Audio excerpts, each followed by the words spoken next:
Laurent Gbagbo, partie 2. Entre feu et justice. 26 octobre 2000. Laurent Gbagbo prête serment dans un climat de confusion. Le pays est divisé, la victoire contestée, mais il est là, debout, calme, le regard tendu vers l'avenir. L'économie est affaiblie, le tissu social déchiré. Les ennemis, visibles comme invisibles, rôdent. L'armée est méfiante. La haute administration est hostile. Les institutions, fragiles. Et dans les coulisses, on murmure « Gbagbo ne tiendra pas ». Pendant ce temps, Gbagbo veut imposer sa vision.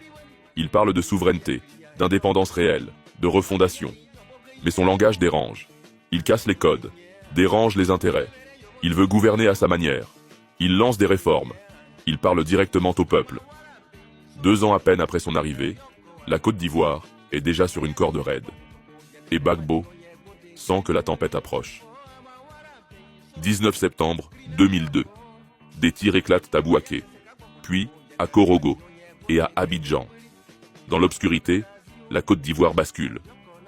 Des soldats mutinés, des mercenaires, des hommes venus de l'ombre prennent les armes.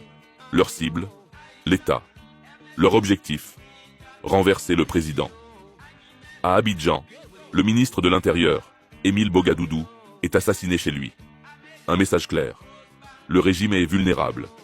Gbagbo, lui, est à Rome. Il apprend la nouvelle dans la nuit et rentre précipitamment. La rébellion s'étend. En quelques jours, la moitié nord du pays échappe au contrôle de l'État.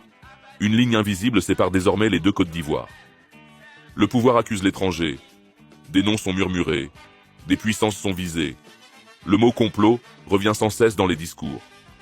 Le pays, autrefois symbole de stabilité en Afrique de l'Ouest, devient un territoire à double visage. Le monde observe.